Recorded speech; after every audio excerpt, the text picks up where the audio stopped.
Yeah, I agree. Like If I was going up against, she got asked by one of the students, who's a constitutional expert. Because Like, there's she no takes training. nothing, and the next person didn't. I saw a TikTok that was released at Harvard and she was giving some. Really? And you can tell? Oh, yeah. There's supposed to be repeats afterwards. Is that a thing? They Like, knocked it out. ours is better? Like, It was like, No, I don't know. it was all. That's what we do.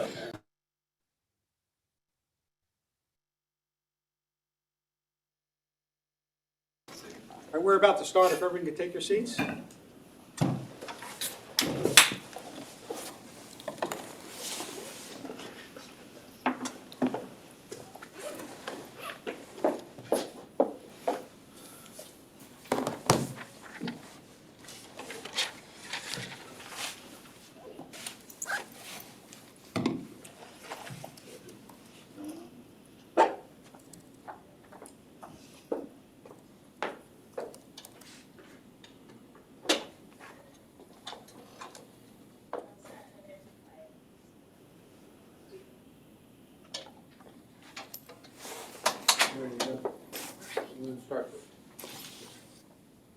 So Claire's got to start us off.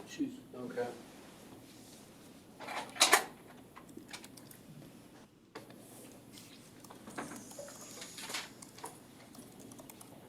She has a signal. Claire, I think you're, do you hear us? Ready to go? Yeah. Let me know when you're ready. Yeah. We're ready, Claire. All right.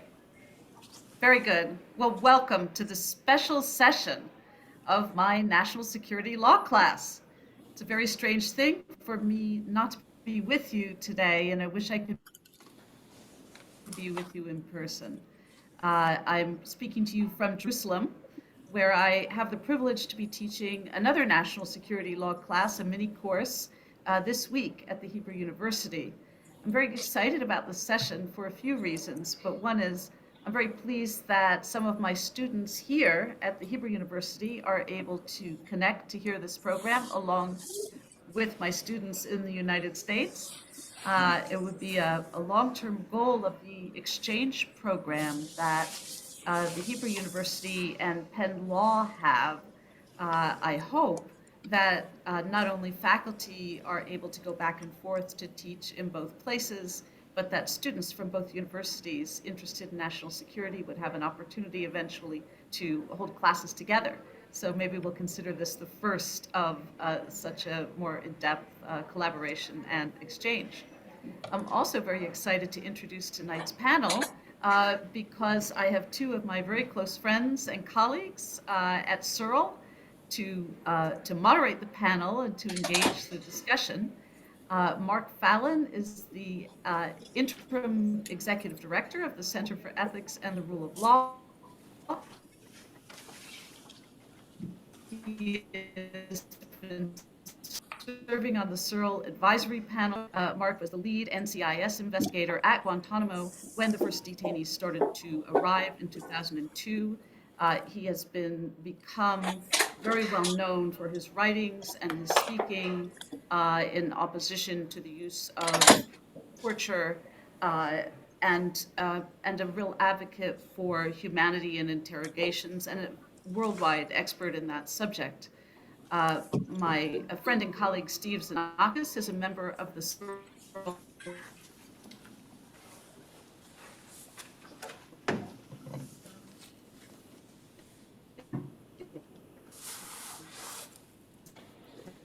Executive Board. He has been a member of the board and around Guantanamo, as well as many other cases involving the law of armed conflict. He is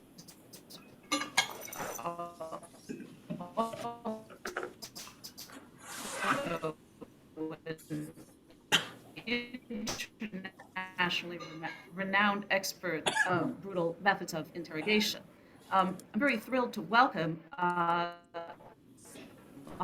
Mohamedou Slahi and Mansoor Adayfi. I'm how honored we are to have you tonight to join this panel. I have followed both of your situation and your writings for a number of years and gotten to know more about you from Mark.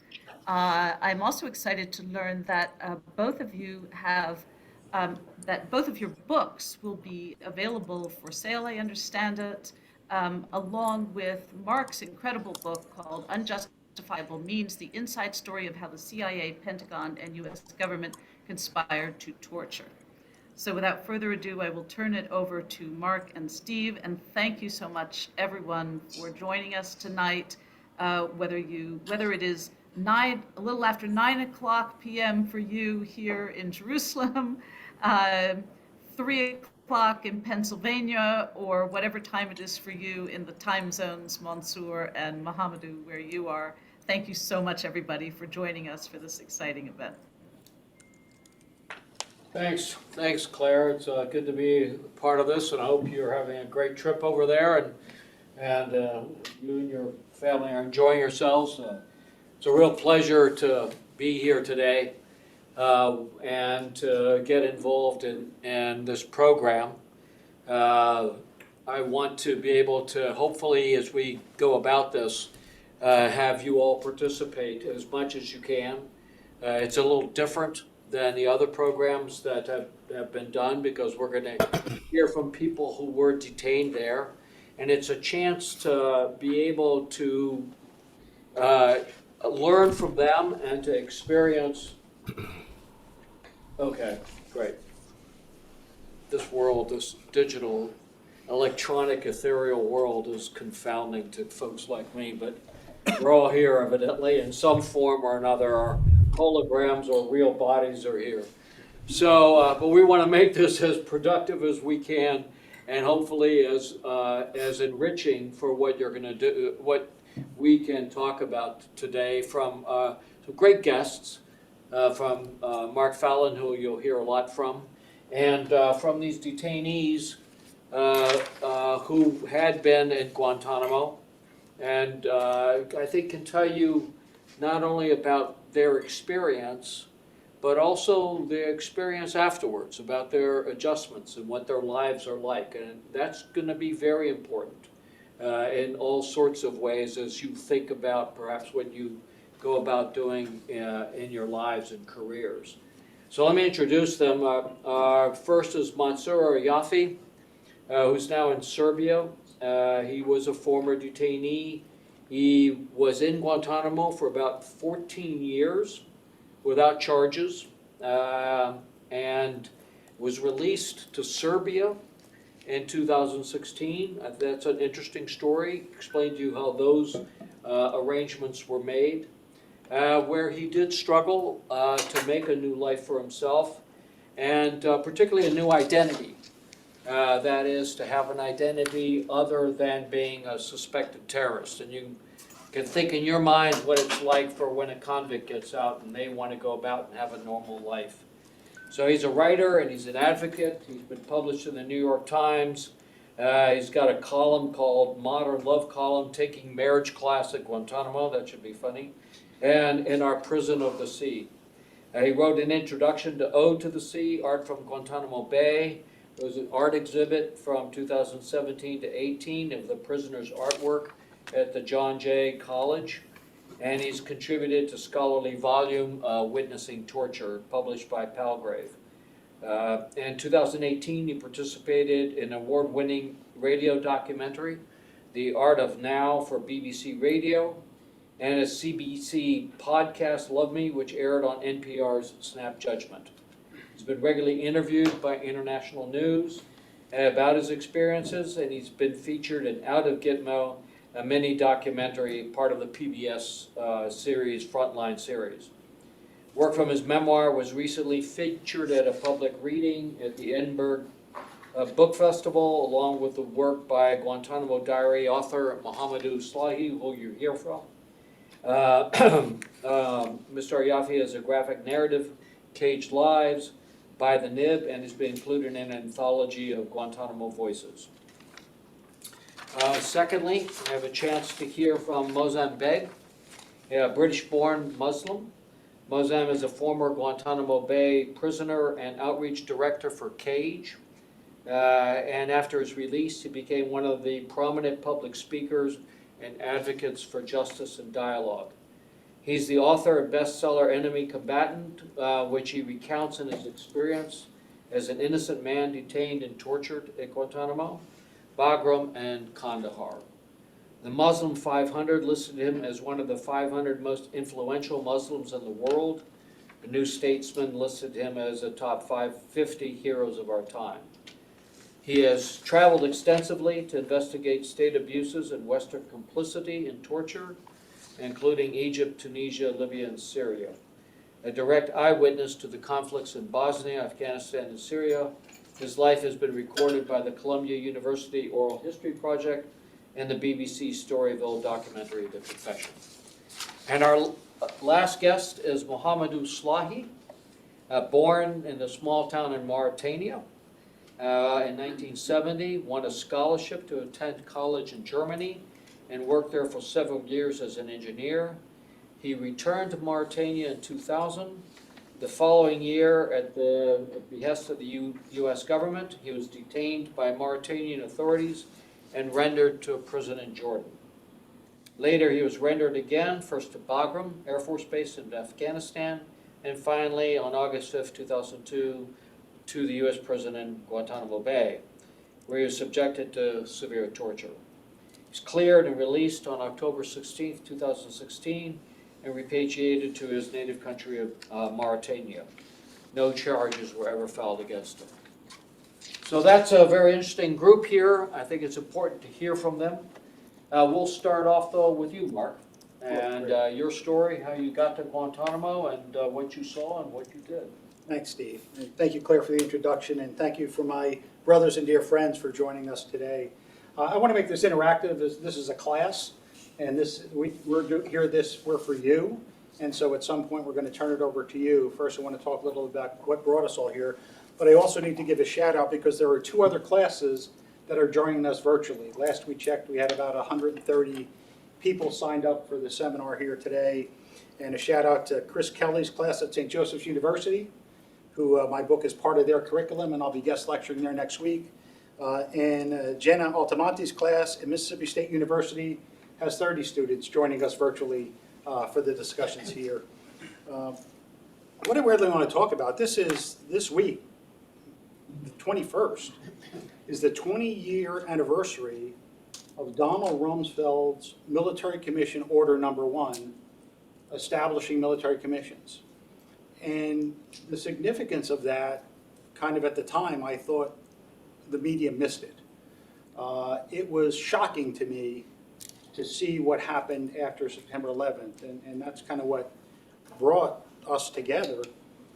And at the time, after September 11th attacks, the time I was the NCIS Chief of Counterintelligence for the Europe, Africa, Middle East Division, and the commander of the USS Cole Task Force.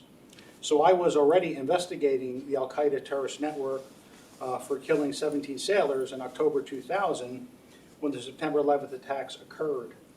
I was sent to Tampa to help design the counterintelligence annex to Operation Enduring Freedom. And by October, when we invaded, things seemed to be going swimmingly in the invasion. It went very quickly and rapidly. But around November, something very unique happened. And I was sent down to Army CID headquarters, the Criminal Investigation Division Command. And I was there for a briefing with the FBI and a number of different agencies. And General Don Ryder, the commanding general of Army CID, gave a brief, and he said, we have a new mission. The president has issued a military order on the 13th of November 2001, who said that the Department of Defense, rather than the Department of Justice, had the authority to investigate anyone who is or was a member of al-Qaeda, anyone who aided or abetted or knowingly harbored the al-Qaeda terrorist network. And that mission had traditionally been the FBI's. And the mission to prosecute had traditionally been the Attorney General of the Department of Justice. And so this was a large deviation from what we had traditionally done in our country under the rule of law and previous cases that I was involved in. The suspects in the USS Cole attack, we were looking at going to federal district court, hopefully in the Southern District of New York. I had worked the case on the Blind Sheikh in the early 90s of the First World Trade Center attack. And the federal court system was a very good process bringing terrorists to justice. So it was amazing to me to see that the president would order the military rather than the attorney general to create these trials. And so what I didn't know at the time was that I was going to get that mission. And so I became the chief investigator for the trials before military commission that established at Guantanamo. I was there long before this military commission order was issued by Rumsfeld, and we were anxiously awaiting what our authorities would be because nobody knew at the time. This was so new. We knew that we were supposed to investigate war crimes, but they didn't know, they couldn't tell us what the crimes were. They couldn't tell us what the offenses might be, what the elements of those offenses were. I kept asking, do we need to read rights waivers? Because traditionally that's what we would do for federal court or military court. There's a Article 31B warning for military suspects, similar to Miranda for civilian suspects. And nobody could tell me those answers. And as a criminal investigator, what you investigate are not only the offenses, but elements of the offenses. So it was kind of mind-boggling to me that we would have a mission to bring terrorists to justice and not know what laws we were going to apply to them. Eventually it became known as War Crimes Tribunals because we were supposed to investigate war crimes. And if you remember the rhetoric of the day, the country was unhinged, right? 20 attackers had brought us to our knees, 3,000 people were dead, people wanted revenge, decisions were made out of fear, ignorance, and arrogance, and there was a lot of bitterness going around, and we were looking for enemies. We were looking for revenge and adversaries. In this process, we scooped up a number of people and brought them to Guantánamo Bay that never should have been brought there in the first place. The mission that I was told was that Guantánamo Bay was going to be for the worst of the worst. And you've heard the rhetoric from Donald Rumsfeld. You've heard the rhetoric, the chairman of the Joint Chiefs of Staff saying these people would gnaw through hydraulic cables to bring the planes down. The public wanted some type of vengeance. And frankly, when the first prisoners arrived at Guantanamo, I was shocked at who I was looking at. Because these were not the al-Qaeda suspects that I was trailing in the Cole attack. These were not people that I had known to be with al-Qaeda. Prior to the September 11th attacks, the analysts that worked for me in NCIS and the analysts in the CIA had considered the al-Qaeda network to be about 500 people at the time. And so if you look at, fast forward at our policies of this dehumanization, of this debility, dependency, and dread type of interrogation tactics, of the abandonment of the rule of law in this military commission process, I certainly believe that that has contributed to the proliferation of global violent extremism. We had become like the very adversaries that we feared. And in a lot of these impoverished countries, we have really become a worse alternative to what they may have been living through. And that's really a shame because, to be honest, when I got the mission, I thought Guantanamo could have been an opportunity. It could have been an opportunity to show the world that we would actually conduct fair and just trials, that we would be an alternative to the brutal regimes that might have driven some people into violent extremism. And Guantanamo became a place where, as I wrote in my book, we called them bounty babies. People were just picked up for bounties. These weren't battlefield captures. These were people that were sold to the United States and were shuttled to Guantanamo where they should have been screened before they had gotten there. And I, as the criminal investigator in charge of this task force, wound up investigating. I was responsible for the investigation of Moazzam Begg. I was responsible for the investigation of Muhammadu Ould Slahi. I was responsible, we didn't really investigate Mansoor because we couldn't figure out anything he did whatsoever. Mansoor just was in the wrong place at the wrong time, and I don't know how they thought he was some Egyptian colonel or general because he was just a little Yemeni. But But Mansoor, I would sit on transfer review boards where I would have to make a decision from the CITF perspective whether someone at Guantanamo should be looked at for trials, whether they had intelligence value or should be released or transferred from there. And I had more investigators working to exonerate detainees than I did investigators working to bring them to justice. Because what we found was that people were picked up on suspicion. I investigated a lot of things that Moazzam Begg was suspected of, that people speculated about, and I could prove none of those things. I investigated things that I was told Muhammadu Slahi was involved in, and we found that none of those things were true. It was the CITF investigators, props to Special Agent Greg Highland, who discovered Mohamedou's torture, and we brought that to the prosecutor's attention, and we said we will not bring anyone to trial before military commissions. While I was the chief investigator who was subjected to those type of interrogation tactics.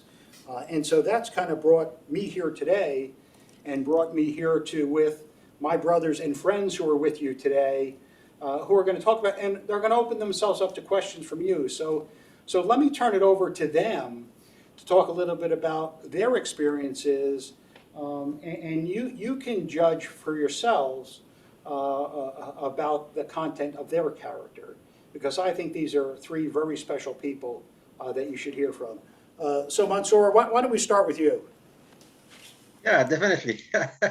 First of all, I would like to welcome everyone today, like everyone. And I'm going to welcome you on my own special way from my own tribe. Assalamu alaikum wa rahmatullahi wa barakatuh.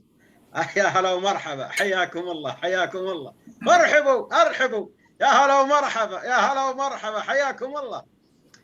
This is the way people in my tribe and welcome each other, especially when they're guests, when like someone came, and you can feel there is warmth and passion and love in these words, which mean welcome, ya hello, like how are you, how is your health, family, and so on. They ask 100 questions, round one question. First of all, I'm so glad to be with you today and talk to you today. And thank you, Mark, for everything you have done. And you are one of Guantanamo heroes. And Guantanamo tests everyone, tests our humanity, our faith, tests the justice system, tests freedom, and tests everything. So as for me, to Guantanamo, the upside down world. I mean, the problem of Guantanamo, as you know, it was established outside of the law, outside of the justice system, and the only way we can deal justly with Guantanamo to apply justice to Guantanamo. I was one of the 800 men, around 800 men who ended at Guantanamo. There were 50 nationalities, 20 languages spoken. The youngest detainee was only a few months old, was at the hospital. The oldest was 105 years old, 20 languages spoken, 50 nationalities, all kind of people. You find doctors, nurses, engineers, teachers, mafias, even some detainees used to work for the CIA. They got caught and they were in Taliban jail, and they shipped them back to Guantanamo. Guantanamo wasn't about justice, and it's not about justice or about safety or security. Unfortunately, as you know, that Guantanamo was turned to be an experimenting lab on prisoners at Guantanamo, especially when General Miller arrived at Guantanamo. He turned Guantanamo to be, and he started what they call enhanced interrogation technique. And I spent around almost like over 14 years at Guantanamo, knowing I didn't know why I was there until when, or to where I was going to be sent. And I'm not going to go to life after Guantanamo now. Keep it for later because it's another story. I'm talking about Guantanamo, the world that I had no idea at that time about Americans or America. You know, we looked at America through Guantanamo scope, because the only way how we, you know, perceived and thought about Americans, you know, the only abuse, torture, and so on. And it's not the same idea I had before, which was like basic land of freedom, and as young Arabs and Yemenis, many of them dream to go finish education or live in the United States. But when you arrive at Guantanamo, this is America that we're told about. So my experience, I put it in my book, Don't Forget Us Here. And as you know, Guantanamo has been open for the last 20 years of injustice, 20 years of oppression, lawlessness, abuse of power, and indefinite detention. One of the problems I want to talk to you today, which it is really important, which is I got a message from the brothers at Guantanamo. They said, please tell the world we need to take our art from Guantanamo with us.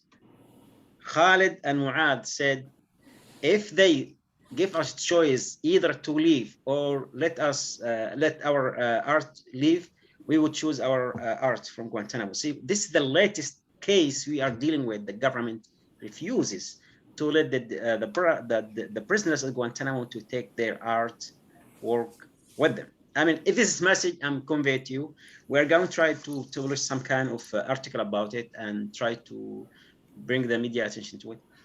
So I don't know what should be talking about, guys. If you have any question, and I'm so glad to be with you today and to talk about this topic. It's really important. We are fighting the idea of Guantanamo, the idea of injustice, the idea of, you know, stripping people of freedom, torturing them, and definitely imprisoning them. So Guantanamo becomes some kind of idea, that gives some kind of legitimacy, gives some kind of, you know, give some kind of encouragement to the tyrant around the world. And any conflict now happening in the world, when United States or tried to talk about, they said, close Guantanamo first. So, you know, 20 years and that place still open, and we're still debating we're still fighting that place should be closed, and should be closed for a long time ago. And we haven't seen any serious or tangible steps from Biden to close the detention until that day. The Biden administration hasn't assigned anyone to negotiate with countries the release for the brothers, or to close Guantanamo. And when lawyers talk to people from the State Department, they talk to only people who work in counterterrorism department. I would like to thank you all again, and I will be talking again if there is any question, if there is any, especially I would like to talk about life after Guantanamo, which I'm working on and researching for the last few years. Thank you, Mansoor. And Mansoor has mentioned about the artwork. There's a publication by the ECCHR on Guantanamo legacies, and it features pieces on all four of us, as well as much of the detainee artwork. And if you go on the ECCHR website, they will send you a book for free, or you can download a flip chart or a PDF version of the articles and the artwork as well. And also, Mansoor mentioned about this State Department representative. One of the things Searle has ongoing is a GTMO working group. And one of the recommendations that we have made to the Biden administration is to restore the position within the State Department to have a Guantanamo envoy, so that you have one person responsible for finding locations for former prisoners to be sent to. So with that, let me open it up to Moazzam, because I don't know if Moazzam knows this, but when I started investigating, he was going to be the first person that I wanted to bring before trials before military commission, because he spoke English, he was from the UK, we didn't think he did very much, and I wanted to force people to prove to me their suspicions, because once we got to court, I would need evidence to go forward with. And of course, I never got that evidence. But let me turn it over to you, Moazzam, and would you please say a few words?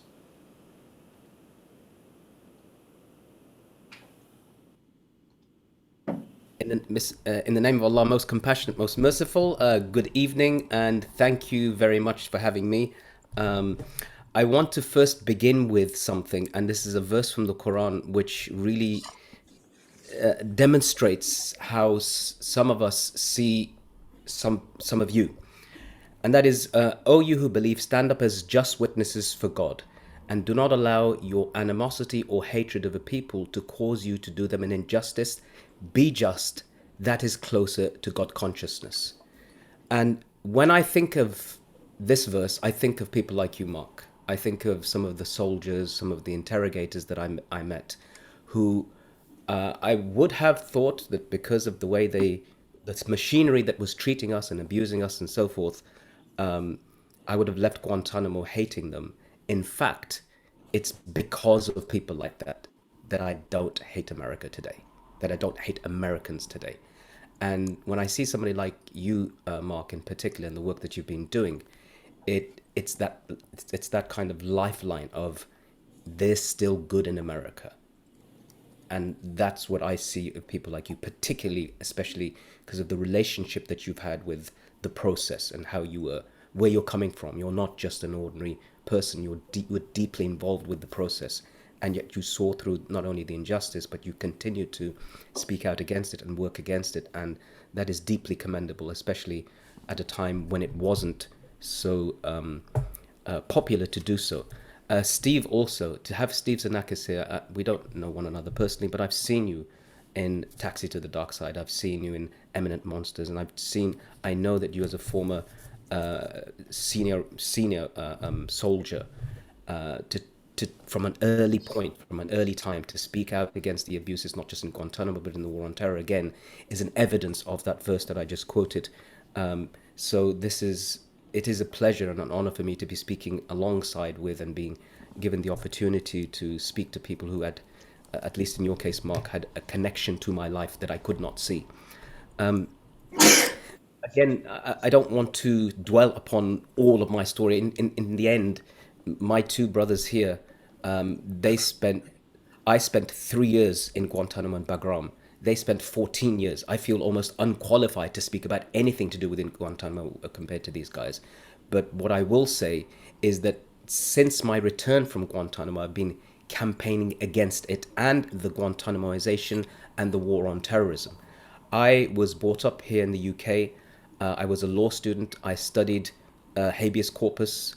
I've been to Runnymede. I've witnessed and seen the most important clauses from Magna Carta that are part of your constitution in America, of which the most central remaining passage, as it were, is that to no man shall justice be delayed or denied, except that they will be judged by a court of their peers. Now that sounds like a very, very powerful civilizational ideal, an institution, indeed one here in Britain, that people hold on to and say, look how civilized we are. But Guantanamo put that to the test.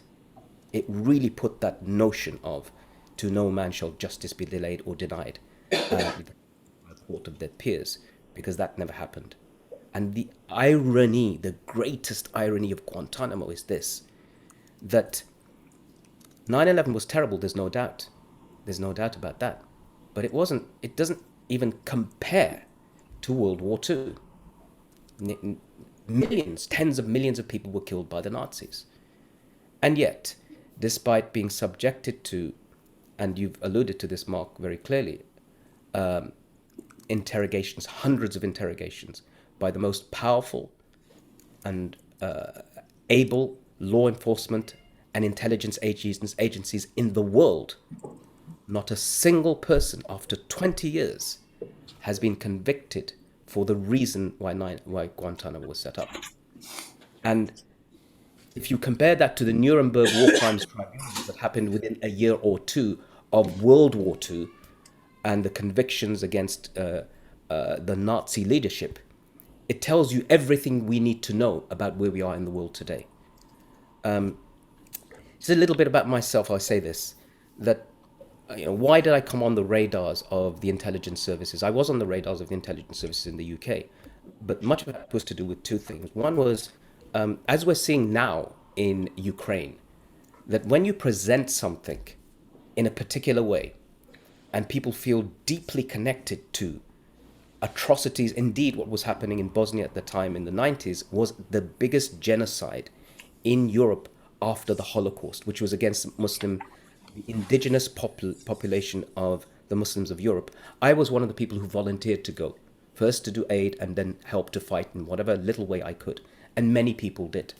And that, at the time, seemed to be a laudable thing. It wasn't a crime. But it became one of the catalysts later to say, if you're prepared to take up arms or to help support those who are on one side of the conflict, take up arms, and you're a Muslim and have a particular belief system, then you are quite possibly a person that is prone to becoming a terrorist. Now, if we were to apply that today in Ukraine and what's happening, then thousands of people are going, training sometimes with far-right militias and learning weapons and so forth. You'd have to arrest and create an entire system of imprisonment without trial, but this time not for Muslims, but for Westerners. And if the idea, imagine, one of the reasons why Guantanamo is such a terrible thing is because imagine if countries in Africa and Asia were detaining Americans en masse, torturing them, holding them without charge or trial, arguing that they are a threat to their national security, and doing it for decades on end. How would America react? How would the Western world, not just America, but the Western world react? And these are the fundamental questions that need to be asked, I think, because that is what the legacy of Guantanamo has become. One of the things that I did when I came back from Guantanamo, the Iraq War had happened. And for most people, if they don't know, the Iraq War, the justification for the Iraq War happened partially, or to some degree, because of what happened in Afghanistan. The capture of Ibn Sheikh al-Libi, taking him to the USS Bataan, taking him to Egypt, forcing a confession out of him, and then Colin Powell using that forced fake confession to present as credible evidence at the United Nations Security Council to invade Iraq. So the invasion of Iraq was based upon torture testimony. Then Iraq is invaded and it is dismembered and dismantled, and General Miller, who was responsible for holding us and interrogating us in Guantanamo, goes on then to Abu Ghraib and Camp Booker. And then there, he oversees the great prisoner abuses. And it is in those dungeons that ISIS is born. So the second part of the war on terror then begins as a self-fulfilling prophecy from this place. And if we were to just look at, for a moment, as I said, when I came back from Guantanamo, I saw four men dressed in orange jumpsuits, the way we were when we first came to Guantanamo, demonized and abused, and this color orange. I know Mansoor is wearing it in solidarity, but really, like, I can't stand oranges anymore, the color orange. And I saw these men, white Western European men, captured by a militia in Iraq, threaten to execute them, and they did execute one American. And they said it's because of Guantanamo. And I made an appeal to the kidnappers and said, please don't do this in our name. Free these guys. It has nothing to do with it. But the Guantanamoization had been lit around the world, and it has become a symbol for everything that America claims it isn't.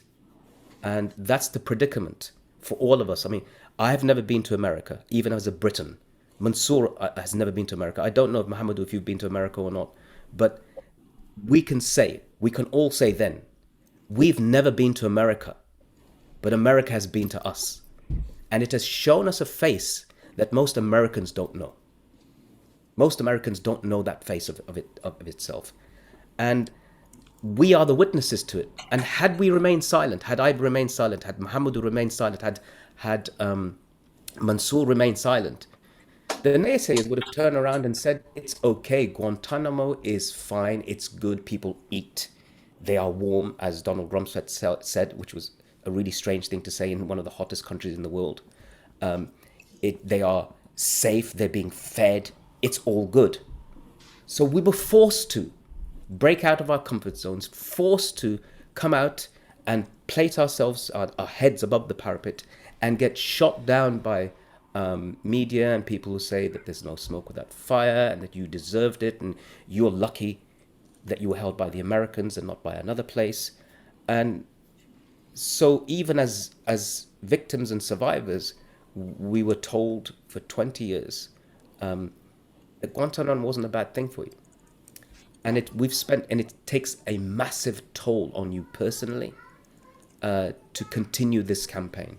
Each one of these guys I know is suffering as a result of that, sir. And so I'm just going to end with that bit. But again, I'd like to say really particularly to both of you, Steve, and to Mark, for you giving us this opportunity.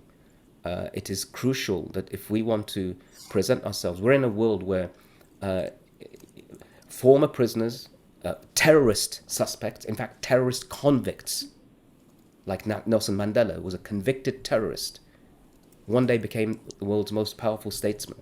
We're in a world where we can see a future that emerges out of thoughtful and meaningful engagement and dialogue. So I want to thank you guys very, very much, especially from your backgrounds, once again, for giving us this opportunity for this conversation. Moazzam, thanks so much, and thanks for the kind words. A few things Moazzam said I just want to kind of talk a little bit more about. One is this notion of Nuremberg. When I was told that our mission was starting, I was told we had to be done within a year. It was supposed to be modeled after Nuremberg. It was supposed to be immediate trials for minor offenses. We looked at Nuremberg where the lower ranking soldiers went back to their farms. The higher ranking people were the ones that were brought to justice, and it took a year. That was before torture was brought into the picture. It was before Abu Zubaydah was captured, and he was subjected to this searing torture, the EIT program, which I believe stands for Excuses to Inflict Torture. And it was that same program that came to Guantanamo in October of 2002, first to be used on the first prisoner at Guantanamo that was going to be subjected to sanctioned and approved torture by Donald Rumsfeld was going to be Mohammed al-Qahtani. And as I was challenging those processes, when I discovered the EIT program and didn't know it was the EIT program at the time, when a CIA attorney came to Guantanamo, and I had someone in that meeting take copious notes of everything he said and disseminated those out within the Pentagon, I was asked by Alberto Mora, the General Counsel of the Navy, to go down and try to talk some sense into General Miller one last time before he went to the Secretary and tried to stop the process. And I met with General Miller, and he told me if I wasn't on the same team, I have to wear the same jersey, be on the same team. I explained that I was not on his team. And before I left GTMO to go back to DC, where my headquarters was, he had submitted his first interrogation plan for Mohamedou. It was actually supposed to be interrogated under the special interrogation much sooner than actually occurred, but due to this stink that Alberto Mora and I raised in the Pentagon, getting Donald Rumsfeld to have to sign on to Qahtani's interrogation techniques, it delayed a little bit what Mohamedou was eventually subjected to. And so let me now ask Mohamedou to say a few words, my brother. Hi. So I'm just so happy to be invited by two of my heroes, Steve and Mark. I mean, I can talk for hours about how much I appreciate the work you guys do. And I'm so happy to see the happy faces of Mansoor and Moazzam. I mean, Moazzam has been campaigning, and I would disagree with him because he never left Guantánamo Bay, actually. because he was from day one, campaigning for us.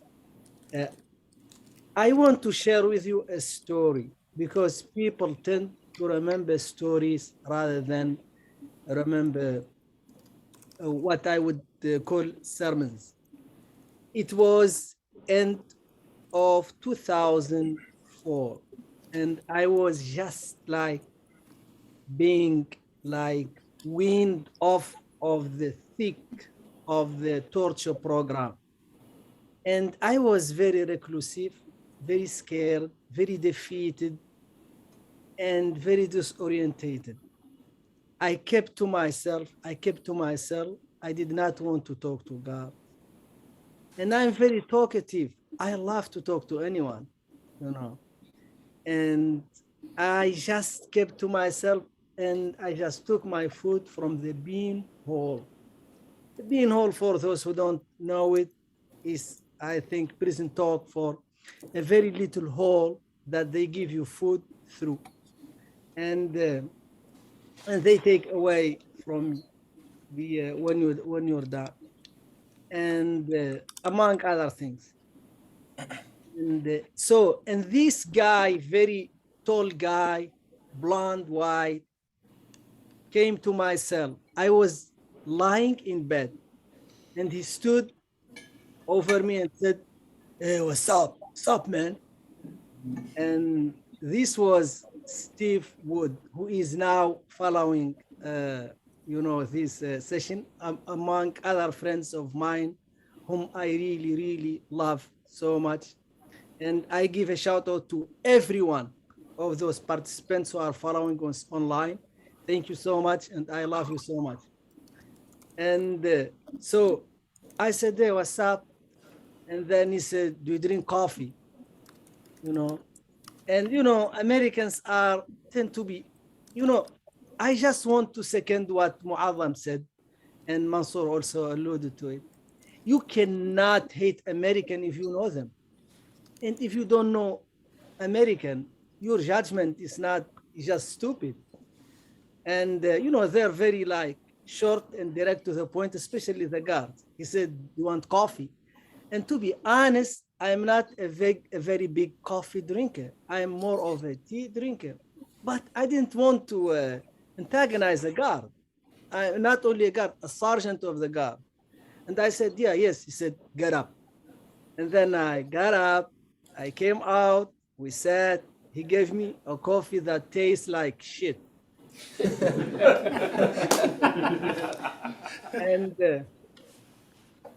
And so we sat there. I didn't say anything. I just kept drinking. And then he said, "Do you play cards?" And then I said, "Yeah, if you teach me." And then he started teaching me Rummy. And then, this the kind of game that the guard play, Rummy, spades. And they taught me, and I was really good at them. But there was a problem that we had really, because Steve and his friend really, really likes to win. I never understood that. It's just a card game, but Americans are not used to defeat. To me, losing in a card game or winning is really the same. And they were very upset with me when I partnered with someone and we lose. And so, we start I knew we were friends when we start gossiping about the other guards, gossiping about the interrogators behind their back, because that's what we do in Mauritania. We gossip about people. It's our favorite sport. And we start watching the Big Lebowski, and I loved it because the dude, I'm not your guy. It's like the guy who was suspect of something he didn't do, and I kept watching it over and over. And and so I'm telling you this story because I want to tell you one thing. We need forgiveness and reconciliation. Steve and I, we want to show the world rather than tell the world that it's possible. We don't hate American people, and American people don't hate us. you know. And I always say, why do Americans come to the Middle East and wage war? We already killing each other. We already doing the job. So why don't you stay there, watch us until we finish off each other? And so we going from one place to another place, spreading love and reconciliation and showing the world that peace is possible. And there is one verse I love in the Quran, وَمَا أَرْسَلْنَاكَ إِلَّا رَحْمَةً لِلْعَالَمِينَ, meaning that the whole job, the whole message of our tradition, our religion, is to be mercy to the world. I want to be part of this mercy to the world, not only the Muslim, the African, but to every single human being.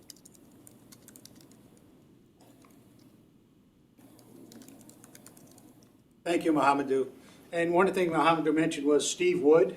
If you want to read a heartwarming story in the Searle Rule of Law Post, there's an interview of Steve Wood, and he talks about the effects on him as a guard. And I could tell you this in front of my dear friend, general and psychiatrist Steve Zanakis here. Nobody leaves Guantanamo unscarred. Right? If you are part of that experience, you take it with you the rest of your life. And so with that, why don't we open it up to some questions, first from the students here with us in person.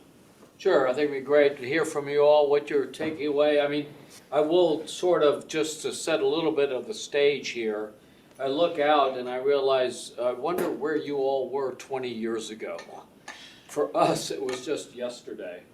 And so this is, what are you going to take away from this? I mean, what are the lessons learned?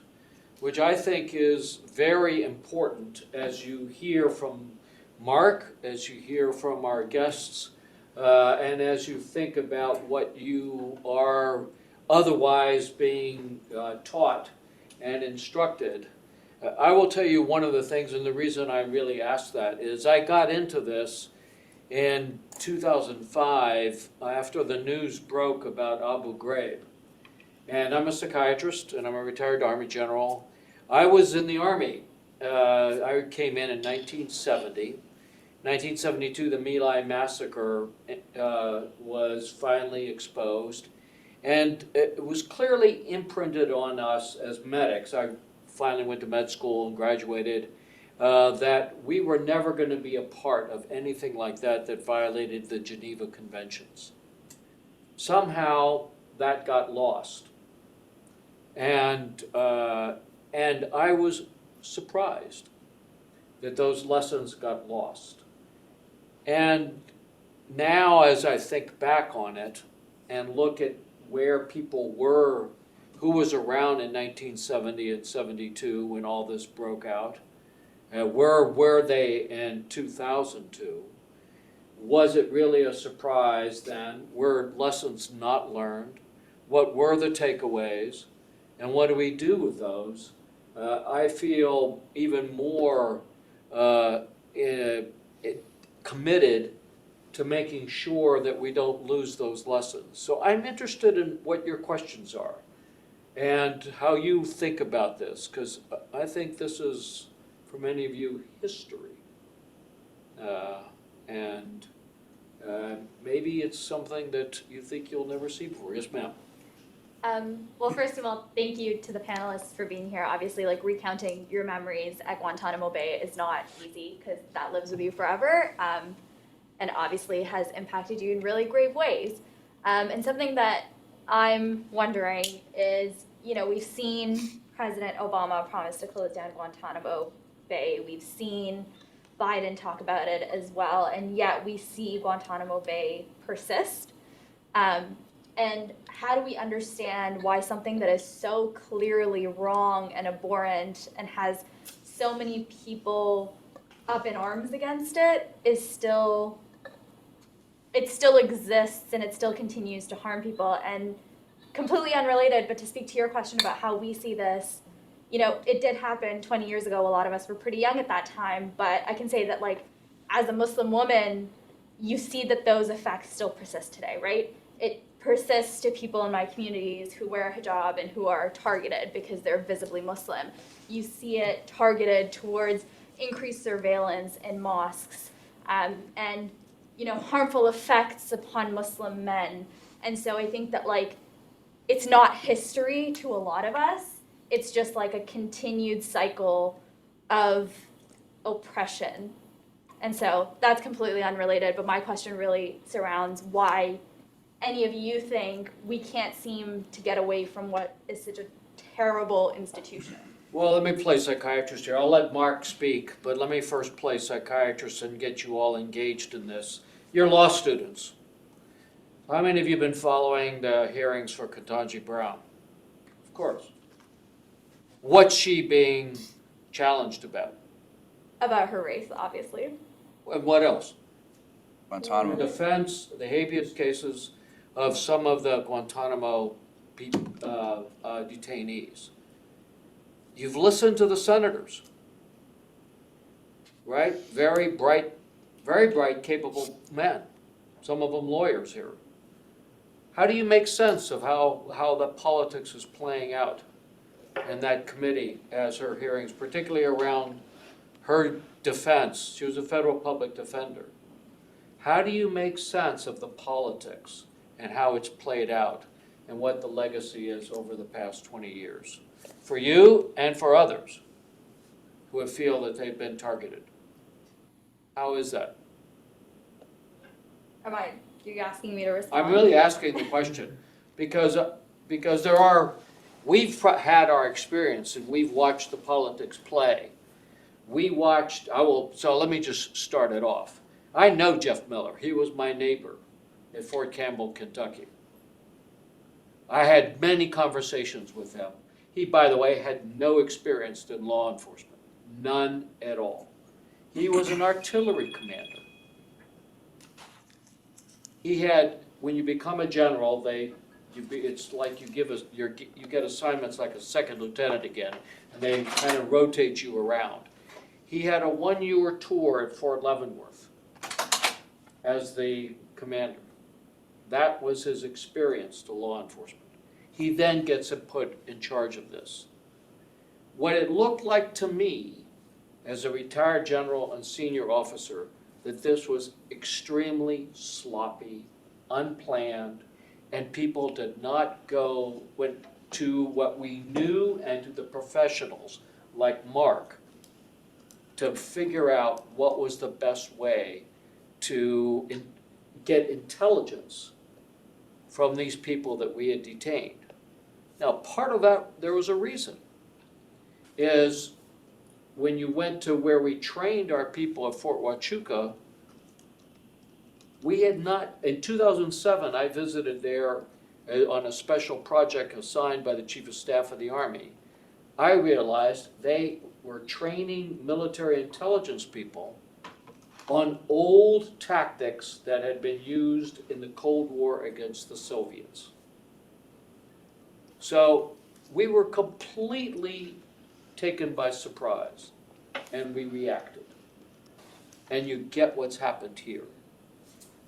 But there also were the politics, not understanding it, that this was going to be politicized as something about Muslims, rather than understanding terrorism. And to this day, you tell me what you hear. You're at a great institution. You're at a great law school. You tell me what you hear understands. Do we have doctrine? Do we understand where terrorism comes from? Do we understand the sources? Do we understand how we should protect ourselves?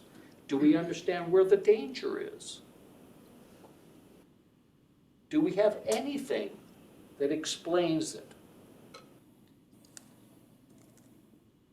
And is it any surprise that this is still a highly politicized issue? Highly partisan. And therefore, it may not be the President of the United States, irrespective of what his intent is, may not have the tools or the means to close Guantanamo. And I'll give you my views on that. And it's really, we've had 4 separate now administrations that have overseen Guantanamo. And the way that I look at it is that President Bush sanctioned torture. President Obama gave it sanctuary with his policy of impunity, his look forward, not backwards policy. President Trump celebrated torture, and thus far, President Biden has been kind of ignoring it. And the reason that we are in this state right now is, to quote President Obama, we torture some folks. Okay, I can say what couldn't be said in the Senate hearings. We committed war crimes. We knew there were war crimes when we did them. It was a conscious decision. I was at the meetings in the Pentagon when they said if Donald Rumsfeld signs that document, that he could be tried under universal jurisdiction in other countries, because what we would be doing would be a war crime. We knew it at the time. There were decisions made of hubris, I said ignorance and arrogance as well. But we got ourselves into this position, and now it's a political position because so many people locked onto it. So many people are in positions of power who condoned it, who never thought it would get out. On the 17th of September, when the CIA received a memorandum of notification that enabled them to create the RDI program, nobody was supposed to know about it. Nobody was ever supposed to know about the torture of Abu Zubaydah. Nobody was ever supposed to know about the torture of Mohammed al-Qahtani. Nobody was ever supposed to know about the torture of Muhammadu Ould Slahi or the hundreds of others that were tortured at black sites. We just had a ruling in the Supreme Court about state secrets. I just received a document back from pre-publication review where I cannot state something that was stated by the Supreme Court.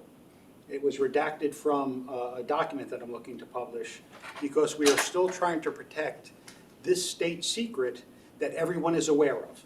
That we tortured some folks and we committed war crimes, but on the political landscape, you can see what the issue is right now with the Supreme Court confirmation hearings.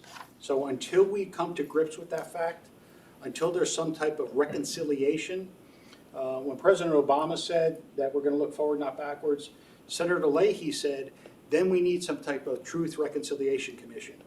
Because unless we learn lessons from what we've done, we're going to revert back to this in the future. And that's what I'm afraid of. We're one bombing away from going back to doing what we did before. Other comments, questions?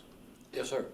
I could ask the panelists about their life experiences immediately after their release from Guantanamo, about what that was like. Is that something that I could potentially ask? Yes, them? please. I mean, that's a great question. Were they able to hear that, or do I need to repeat it? I don't know. Can you? Could you sorry repeat that? So Yes. can you talk a little bit, each one, about your life experiences immediately after your release from Guantanamo? I don't know if they can hear me, if the mic can pick up. So the question is a great question. Is if you all can sort of give us a glimpse of what it was like after you were released from Guantanamo and you got settled in your various places there.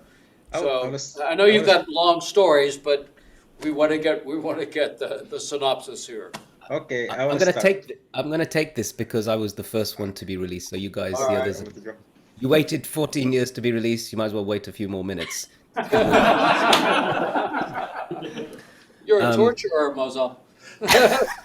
I learned from the best. So just before I do, I just wanted to say one thing. What you said about the process of accountability in the United States, that's for United States to be able to come to terms with. Something I wanted to say, just as somebody who is my parents come from Pakistan. I was the Pakistani government that handed me over without any legal process to the Americans. I was literally kidnapped in the middle of the night with a gun to my head in front of my wife and children and sent over with CIA agents present. The United States did something which to this day the world has not recovered from. And that is, President Bush said, you are either with us or with the terrorists. And what America did then is to place everyone on notice that if you don't support us in what we're doing, then we're coming for you next. And that's what the Pakistani intelligence actually told me. Prime Minister of Pakistan, Imran Khan, yesterday just said something which was very profound at the Organization of Islamic Conference. He said that we, as the Muslim countries, we capitulated. And we allowed the language of Islamophobia to be dictated by people who didn't know anything about Islam. And they associated Islam with terrorism and extremism and so forth just because of the actions of a handful. And as a result of that, it has grown out of proportion. And he said this it was quite profound that he said it. He said it to the leaders of Egypt, of Pakistan, indeed himself, of Saudi Arabia, of all of the Muslim countries that you can think of, that were all active participants in the torture and rendition program. All of them took part, and all of them helped to perpetuate the idea of Islamic extremism, Islamic terrorism, that it is. And he began by saying that Brenton Tarrant, the guy who walked into the mosques in Christchurch, that was a manifestation of that hatred of Islamophobia, that he can shoot people, including children, in a mosque because of this hatred. But even though he does that, he'll never be described as a democratic terrorist or as a white supremacist or as somebody who believes in the principles of a particular society or indeed his religion. He'll never be described as that because people would say that has nothing to do with it. So that's just, I wanted to say that point. And in terms of coming back from Guantanamo, one of the first things I did, short little story, I broke the law. The first thing I did was I broke the law. I sat into my wife's car. I don't think my license was still valid. I had no insurance, but I said, I need to drive this car.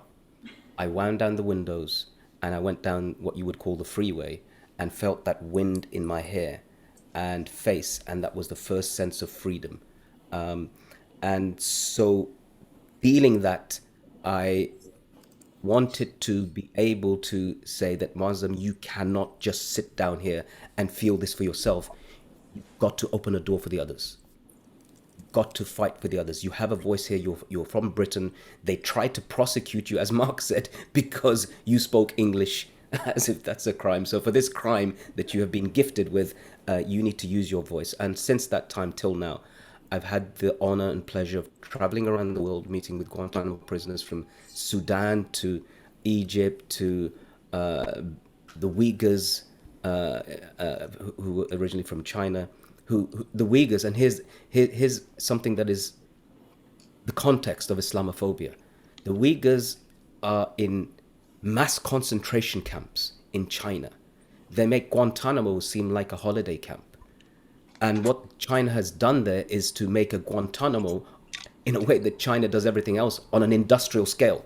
But the Uyghurs from Guantanamo say this to me: we are thankful, and I don't say this with any pleasure at all because they were tortured alongside us too. They say that we are thankful that we were handed over to the United States of America and tortured in Guantanamo, rather than being handed over to the Chinese government, where our soul would have been taken out from us, where our very identity would have been removed. So it's a context. And China itself has used the language of the war on terror to create its own people's war on terror. And something I didn't know, that the Uyghurs told me, that it was shocking to me, that Chinese intelligence came to Guantanamo to interrogate them. Now, I don't know how many people actually know this fact. And something else that I've discovered, I went to Libya, I went to Syria, I went to Egypt to look at the renditions program, because the Americans in Bagram used to threaten me, if you don't cooperate with us, we're going to send you to Syria or to Egypt. Now, I didn't understand, how could the Americans have a working relationship with the Assad regime? How is that possible? And yet I discovered that there were several individuals who were sent as part of the rendition program to Syria, to Libya, and to other parts of the Muslim world, who had, as I said, because of adopting this "you're either with us or against us" policy, opened their doors for the outsourcing of torture. And so part of my role since the return hasn't just been talking about America, of course I do that, but about the co-opting. And when you co-opt people to become corrupt, rather than showing them a better way, then the sin is upon you. Not that they were angels to begin with, but you had the opportunity to say, this is how we do things better. But they became even more corrupt. And I've walked into prison cells and dungeons in Libya, in Syria, in Egypt, and seen the types of places where people were sent by the US administration, by the CIA, because they know that these places are the masters in the arts of torture. And that's something that's still, it's still very much one of the reasons why there are people in Guantanamo, the prisoners in Guantanamo. We need to find homes to resettle them. Well, why can't they go home? I came home. Why can't they go to their homes? And the reason is because they know, and the irony is, you can't send a person to a place where you know he could be summarily executed or tortured, even though you tortured him yourself. And that's the greatest irony of Guantanamo. So we've got about 15 minutes, quite a few questions. One of the questions, just to finish what you asked, is if either Mohamedou or Mansoor, you could just say, look, what your biggest challenge was once you were released and got settled in your new location. Okay. This behind me is life after Guantanamo. So for the last few years, I have been researching and following many cases in different countries in the world. And actually, when I graduated last year from my faculty, I managed eventually. My thesis was about rehabilitation and reintegration of former Guantanamo detainees into social life and the labor market. The fact is, and truth is, there is no any kind of rehabilitation or reintegration. We live in the stigma of Guantanamo. Being in Guantanamo is like a crime. We sent to countries where our life restricted, we won't be able to work, no legal status, you know, being arrested, being like speaking out. If you associate with anyone, or they get either or arrested or called by the police, unable to work or get married, and many stories. Some of the brothers actually who were sent to the United Arab Emirates, they spent 5 years. And the brother yesterday, I was talking to him, he said, Wallahi, we were praying to go back to Guantanamo from the United Arab Emirates. So when you're asking about life after Guantanamo, we haven't left Guantanamo yet. Just in short words, of course, there is successful stories. Those who were lucky end up were sent to Western Europe or Qatar or Oman. There is success stories, but there are many countries, especially in Saudi Arabia, United Arab Emirates, you know, Eastern Europe. I mean, it is another story and another problem the United States need to deal with. I mean, in short words. But inshallah, you will read in my next book, Life After Guantanamo, the full story. All right. So the last, we've only got a couple more minutes before the class is out. Mark, is that what you're saying? Correct. Another class is coming in at 4:30, so we've got about 4 or 5 minutes left. All right. So Mohamedou, we're going to probably end up giving you close to the last word.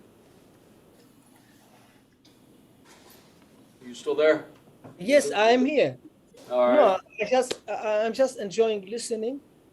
But if you insist, I remember the thing that I wanted to do most. I wanted to watch useless TV, and I want to watch all the movies, all the shows that I was deprived of. And I remember telling my niece Najah to install all the TV channels, and she looked at me.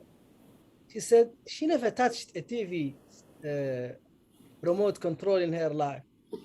I was like, oh my God, I'm so old, because people don't use TVs anymore. And I just to comment on what Moazzam said, actually, the sending us to a country, it's a process that is very orchestrated in order to deprive us of our rights, because I fought 3 years in order to get my passport. Mind you, I was never convicted of any crime, ever. And this is really one of the, when sometimes I wake up in the middle of the night, gasping for air, I cannot breathe, and finding myself back in the cell. And then it takes me a very long time to realize I'm home. Okay. Well, I thank you so much for sharing all that with us. Our last question, I think, most to you, Mark, since you've been from the beginning, you've seen this unfold. One of the panelists, the question is, what is the single most important thing that an ordinary citizen can do to help with the current situation? Yeah, that's a great question. And I look back through my career, and I used to carry, folded up in my credential case, the statement from Roosevelt that talks about it's not the critic that counts. It's from a speech he gave at the Sorbonne in France. And if you go on, it's actually called Citizens in a Republic. If you look at the successive paragraphs of that, he talks about the responsibilities of citizens in a republic. And I think it's our job. I know that Steve and I and those of us who served, we raised our right hand and we said we pledged allegiance to the Constitution of the United States. And I think that no one's ever taken that oath away from me or told me I should stop trying to protect and defend the Constitution. And I think as citizens, it's our responsibility to speak out. And so don't be passive. In a democracy, it is our voice that counts. And for your voice to be heard, it has to be loud and clear. So what I would offer to you, particularly if we see these atrocities and things, and I think the problem with Guantanamo has been, it's easy to forget. There's only 38 people there. They're certainly a lot light-colored skin than I am, maybe closer to Steve's olive complexion due to his summer tans. But I really think it's important to keep the pressure on, and that's why we held this. There's not a lot of people who remember the 31st was the 20th anniversary of military commissions, but I do, okay? And I want you to. And I want every trigger about Guantanamo to raise this issue again until that place is shuttered. And it again represents what it could have been, the best of America, not a stain on our Constitution, not the worst of America. So with that, I'd like to thank you all for joining us here in this class at Penn Law. Of all of those virtually who have joined with us today, and for our moderator, General Steve Zanakis. So again, wonderful job, my dear friend. And to our panelists, my brothers, shukram. And it's wonderful seeing you up there on the big screen. And stay safe, my friends. Thank you so much.